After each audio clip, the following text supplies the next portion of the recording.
Hey friends, welcome to the channel. I'm just a regular Christian trying to figure out how to live faith in 2026 like you are.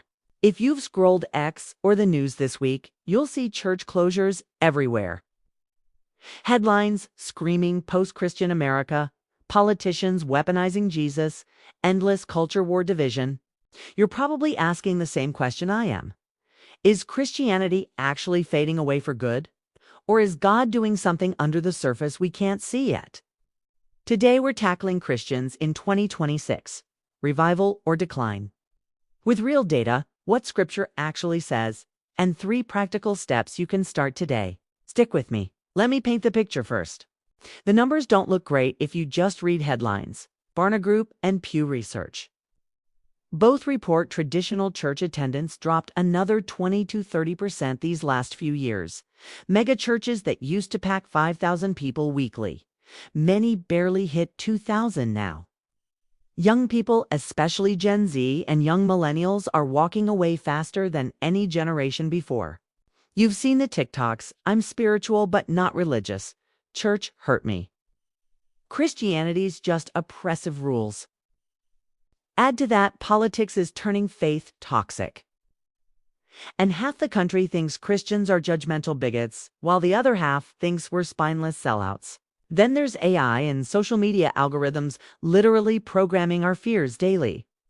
Mental health crisis at all-time highs, with Christians struggling as much as anyone. It feels like Ezekiel's valley of dry bones out there. But here's what the headlines miss. Look closer at the data. While big churches empty out, small groups, house churches, and personal Bible studies are exploding and are up 40% in some regions. What about Gen Z Bible engagement? Highest in 50 years, according to American Bible Society. They're not filling pews, but they're downloading YouVersion plans, joining online communities, and having quiet faith awakenings away from spotlights. Missionaries report more spiritual openness globally than a decade ago. It's messy, it's quiet, it's decentralized, but God never promised revival would look like the Asbury 2023 tent meetings. Sometimes he starts with scattered bones in the dirt. This brings us straight to Scripture. Ezekiel 37, verses 1 to 3. "The hand of the Lord was upon me, and he brought me out by the Spirit of the Lord and set me in the middle of a valley. It was full of bones.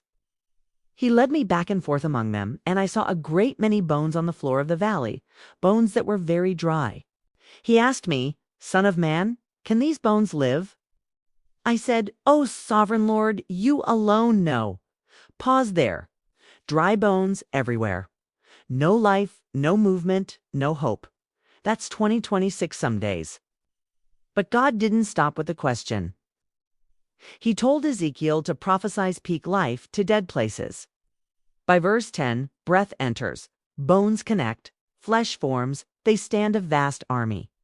Then Acts 2, Pentecost, ordinary believers filled with Spirit, 3,000 saved in one day. Revival doesn't need perfect culture or packed pews. God breathes where he wants. So what do we do while headlines scream defeat? 3 simple steps you can literally start this morning. First, check your own faith pulse. Get brutally honest. Grab a journal or a phone note. Ask, what's my dry bone right now? For me, last year, it was prayer. I went from 30 minutes daily to 30 seconds. Embarrassed to even approach God amid business stress and world chaos. Maybe yours is forgiveness you're withholding, joy that's vanished, chronic doubt, whispering you're fake, you name it. God already knows. That's step 1. Healing starts with honesty. Second, connect small, not spectacular. You don't need to plant a church or go viral. Text one person today. "Hey, I've been feeling spiritually dry. Want to read Ezekiel 37 together this week? I did this with my sister 2 months ago." 20 minutes of tears, Psalm 23, and suddenly we're praying weekly. Revival spreads person to person, not program to program. Third, pray dangerously specific.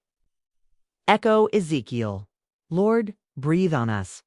Say it every morning, driving to work, washing dishes, before bed. Then get bold. Breathe on my marriage, my kids, faith, this neighborhood, our country. God asked Ezekiel if dry bones could live. Your yes invites the miracle. I lived this running my little Christian clothing shop last year. Sales tanked amid election madness and supply chain mess. I'd stare at Ezekiel 37 on my wall. Sketch Hope Rises shirt designs through tears with a prototype daily to force truth into my heart. It didn't fix sales overnight, but it revived me. God rebuilds one bone at a time. Friends, revival or decline in 2026 depends less on headlines, more on hungry hearts like yours.